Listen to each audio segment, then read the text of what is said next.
How's it going, everybody? I'm Sam Lee, reading for Devin, Rardin, and welcome to Gaming Instincts.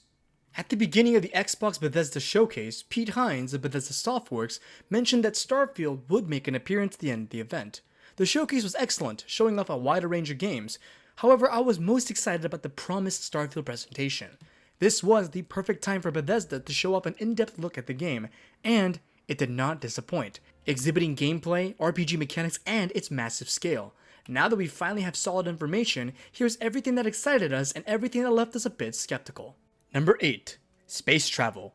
Throughout the gameplay demo, we saw ships landing and taking off in what looked to be the loading screens. At first, I thought this was all the ships were good for, but Todd Howard with his slick leather jacket exceeded my expectations. You can fly them. In other words, Starfield will include full-on space travel.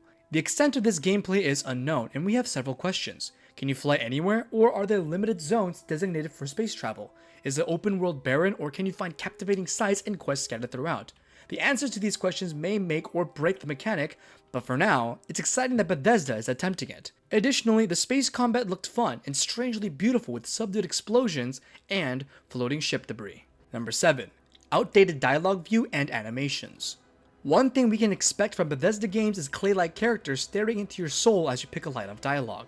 Starfield's dialogue screen looks slightly better than Fallout 4's, but that game is 7 years old. The NPC's hair looks plastered on their face, and there are hardly any facial expressions when they talk. If there is, it's wildly exaggerated. I expect Bethesda to update their dialogue much more than this. It's more intriguing to see cutscene quality camera work during dialogue than a steady camera pointing straight at an ugly NPC. Number 6. Speed of combat. Shooting in Fallout was always slow, clunky, and awkward, but the shooting in Starfield seems a lot faster. The enemies went down fast, unlike Fallout, where you shoot someone in the head only for them to shake it off with a sliver of health gone.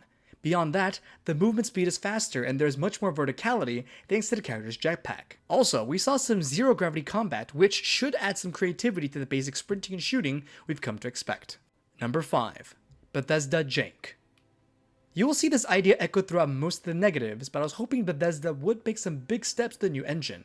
Instead, the step forward in tech is small, bringing back the infamous Bethesda Jank. The FPS would dip throughout the gameplay demo, and the enemy AI is dumb as ever. One enemy slowly walked out of cover with his back turned to you. Not the best combat strategy. Furthermore, the melee looked clunky and would greatly benefit from a dodge feature.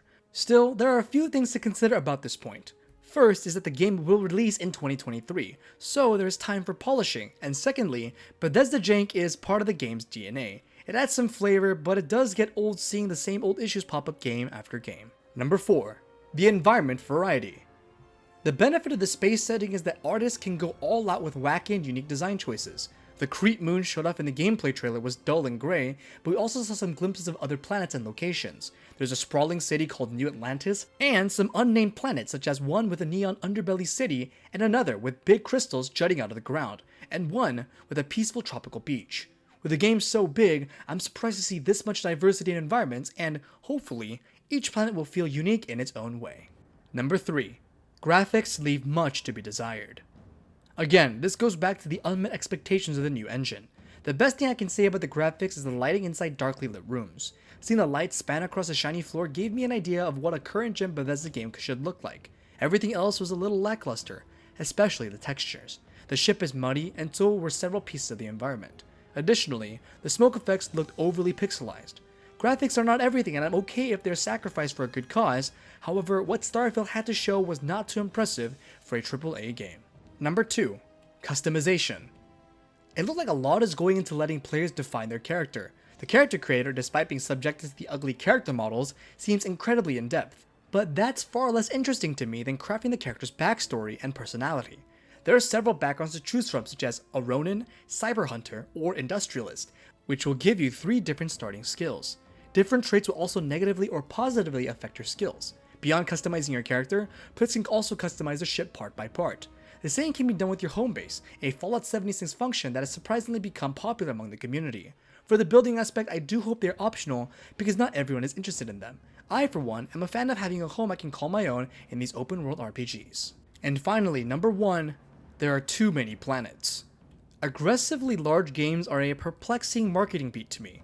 When someone says their game is massive, it often decreases the quality of other parts of the game. In the case of Starfield, you can land anywhere on any planet, and there are over 1,000 planets. That's not inviting to me. That's intimidating. Furthermore, most of the planets we saw were barren plains, despite being rather diverse. And that's disappointing. I don't want to walk around an empty planet with nothing to do just so the developers can say their game is massive. I'd rather have something narrowed down where every nook and cranny of a world is fun to look at, fun to explore, and, most importantly, worth my time. To be clear, I'm going to hold off my verdict until I can actually play the game. I know that even if it's filled with jank and overindulgence, I'll still dedicate hundreds of hours of my life to it. It's reminiscent of classic Bethesda open world games, and that's something I miss dearly.